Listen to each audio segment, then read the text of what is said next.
আমি মনে করছি মনে হয় আমাদের চরাঞ্চলের সমস্যা। এখন দেখি শহরের সমস্যা, শুধু আমাদের কুড়িগ্রাম শহরের সমস্যা না, ঢাকা থেকে এবং কুড়িগ্রামের সমস্যা। একটি ট্রেন যে ঢাকা থেকে ছেড়ে আসা কুড়িগ্রাম ট্রেনটা যে আমরা আজকে নাইটে আমি চড়ছি, সকাল রাত 8টায় ছেড়ে দেওয়ার কথা। এই ইন্টারনেট থেকে আমি টিকিট কাটছি, সে ট্রেনটা ছাড়ছে রাত 12টায়। এখন বাজে কয়টা? এখন বলতে 11:26। 11:26, 12টার কাছাকাছি আসার কথা ছিল সকাল 5টার দিকে, ভোর 5টার দিকে। এই যে 6 ঘন্টা 6.5 ঘন্টা লেট। এত জানতি যারা চাকরিজীবী করে, যারা কর্মজীবী, যারা কাজ করে, তারা ধরে এরকম ধরে অফিস না ধরতে পারে, 8:50 না দিতে পারে, তাহলে কোন বাংলাদেশে আমরা থাকি, বসবাস করি? এই যে দেখেন, টিকিট দেখেন।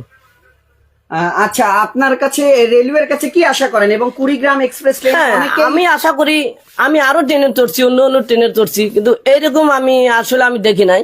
যাতায়াত সমস্যা আমাদের এই যে কুড়িগ্রামে, যাতায়াত সমস্যা না আমাদের কুড়িগ্রামে। এই ট্রেনটা আমি চাই সঠিক মতন ট্রেনটা যাতায়াত করা হোক, সঠিক মতন ট্রেনটা ছাড়া হোক। সবাই অফিস আদালত যারা অফিস করে তারা অফিস ধরুক সঠিক মতন, এটাই আমি চাই। কুড়িগ্রামের রেলওয়েকে কেন্দ্র করে বিভিন্ন সময় ফেসবুক পেজ রয়েছে, অনেক ফ্যান গ্রুপ রয়েছে, সেখানে বারংবার উল্লেখ করা হচ্ছে কুড়িগ্রামের সাথে রেলওয়ে যোগাযোগ ভালো না এবং কুড়িগ্রাম একটি অবহেলিত জেলার সাথে সাথে এখানকার যে ট্রেন ব্যবস্থা রয়েছে সেটিও অবহেলিত। এটা সরকারের কাছে আপনার কোনো বার্তা আছে কিনা যে এই দিকে নজর দেওয়ার জন্য? যেখানে ঢাকা, চট্টগ্রাম বাংলাদেশেরই আরেকটি জেলা, বাংলাদেশেরই আরেকটি বিভাগ, সেখানকার ট্রেনের মান কিরকম, আর আমাদের এই কুড়িগ্রামের মান নিয়ে মানুষ যে প্রশ্ন তোলে, এই ব্যাপারে কিছু বলবেন?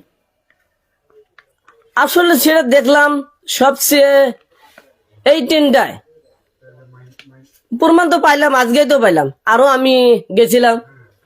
এইরকম সবসময় হয়ে থাকে।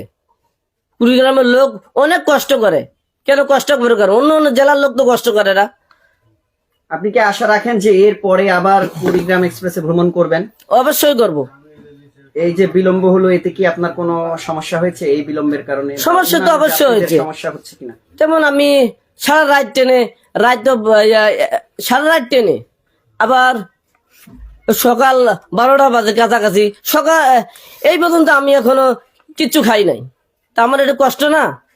জি জি জি জি, ধন্যবাদ আপনাকে রেল নিউজকে সাক্ষাৎকার দেওয়ার জন্য। প্রিয় দর্শক শ্রোতাবৃন্দ, আমরা এই মুহূর্তে কুড়িগ্রাম রেলওয়ে স্টেশনে ছিলাম। কুড়িগ্রাম এক্সপ্রেস ট্রেনে এসেছি, যে ট্রেনটি তার নির্ধারিত সময় থেকে প্রায় 6.5 ঘন্টা বিলম্বে কুড়িগ্রাম রেলওয়ে স্টেশনে পৌঁছেছে। আর আমরা সে যে কুড়িগ্রামের আপনারা যে তাজু ভাই, যাকে আপনারা চেনেন ফেসবুকে, যে তাজু যে নাম 2.0, তিনি কিন্তু ছিলেন। তার কাছেও জিজ্ঞাসা করলাম এবং তিনি কিন্তু বললেন যে এই কুড়িগ্রাম এক্সপ্রেসের কথা বললেন এবং তিনি যে ভ্রমণ করেছেন সেই ভ্রমণের তিনি অভিজ্ঞতা শেয়ার করলেন। এই ছিল কুড়িগ্রাম রেলওয়ে স্টেশন থেকে সর্বশেষ পরিস্থিতি জানাচ্ছিলাম আমি পশ্চিমাঞ্চলীয় প্রতিনিধি হুসাইন রাজীব।